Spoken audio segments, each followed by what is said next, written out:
I do think it needs to be more better understood in the gaming community just how unreliable Chinese metrics actually are, right? If you actually look at the infographics, if you actually look a little bit into the behind the scenes thing, you can see that the overwhelming majority of players of Genshin Impact and Black Myth Wukong are all Chinese players. A country that straight up restricts what can come into the country and what can be played and what kind of hardware is available. The reason that these games do well in China and nowhere else is because they really have nothing to play, right? Literally, it's like it's an entire country of PlayStation owners. Just The Last of Us Part 2 is good, guys. Ghost of Tsushima is a good game, guys. like it's an entire country of people just like that who are just completely brainwashed by the communists to consume any product that they're allowed to have. Right, nobody sits there and tries to tell you that Squirrel and Hedgehog is one of the greatest cartoons ever made because it's a universally beloved product in North Korea. Yeah, because they don't have anything else. Okay, not that Squirrel and Hedgehog is completely without merit or whatever, right? And I'm sure Black Myth Wukong isn't the worst thing in the world, but the reality of the matter is, and this is very important, we need to stop getting excited over every Chinese product that comes out, right? It is something tailor-made for their audience. It is something that appeals to them specifically, and it isn't going to take the world by storm or own the SJWs, stop DEI, or be some amazing product in its own right? It's just a cheap Chinese knockoff of something else, right?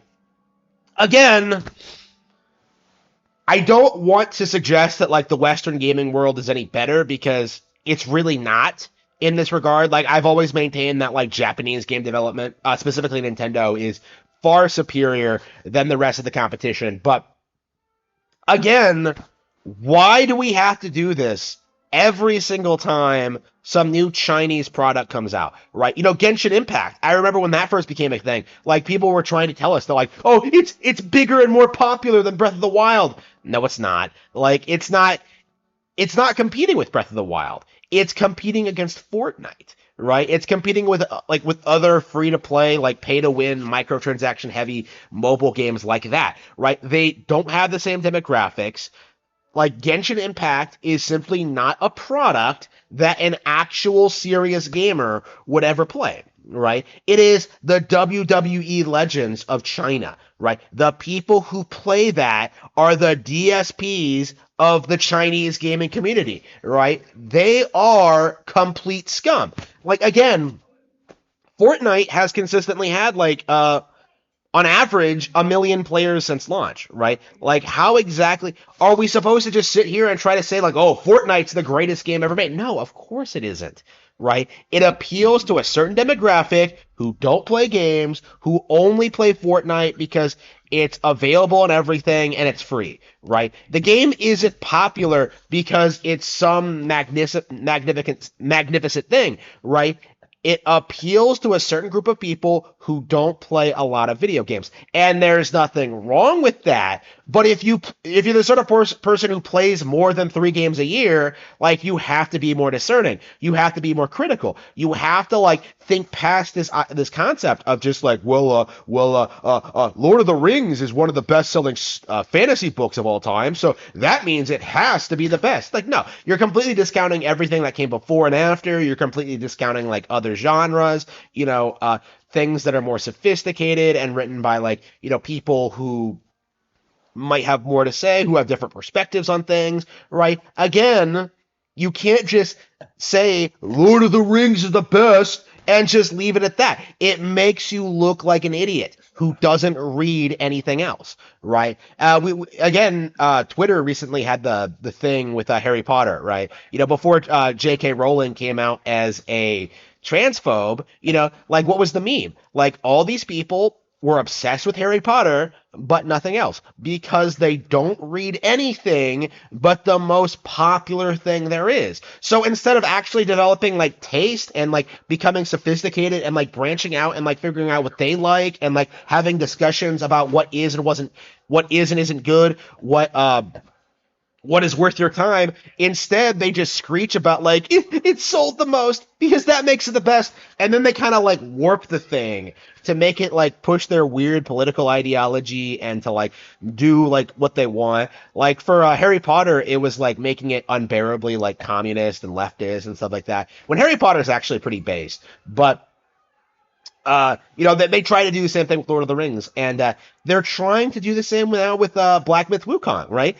This really needs to be said. The reason people are so adamant about supporting this game is that they want to strike back against DEI, which is understandable, and they want to pretend that something other than Nintendo is relevant in 2024, which is not acceptable.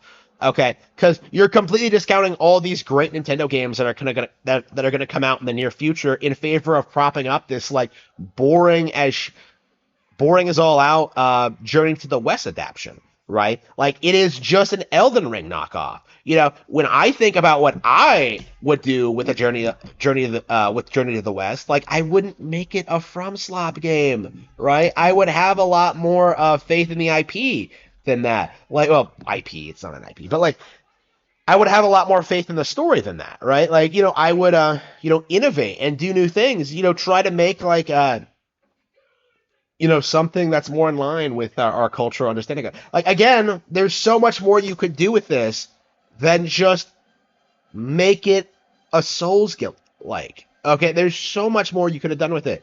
And I think it's worth noting that because it's worth noting that the people who are hyped for this property, who are hyped for this game, who are like celebrating Chinese culture, they're not familiar with Journey to the West. They don't own it. They've never read it. They don't know anything about the characters or the plot or the general structure. It's just some vague thing like, oh, it inspired Dragon Ball. It's a major Chinese cultural milestone. Of course, it's gonna do well in China and not very well anywhere else. Of course, it's going to be big in China and like get a lot of interest in China, right? Like I think their highest grossing movie ever is like a Journey to the West adaptation, right?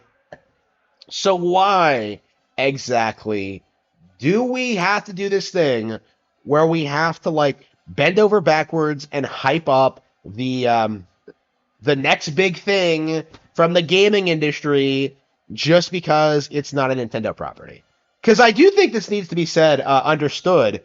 You never see the gaming community rise up and hype up a Nintendo property like this, right? This is the thing that always gets me. Like when Tears of the Kingdom came out, like all anybody could do was downplay it. Super Mario Bros. Wonder, all anybody could do was downplay. Famicom Detective Club, that is getting attacked right now. Zelda is getting attacked right now. Like everyone keeps like making all these crazy conspiracies about the company, but the reality is that like what they're putting out is better than what the Chinese could ever put out, than what the Americans could ever put out, better than like what Neil Druckmann's home country could ever put out. Like, why exactly would I ever care about any other game studio or developer when I could just play a superior Nintendo game on my Nintendo Switch?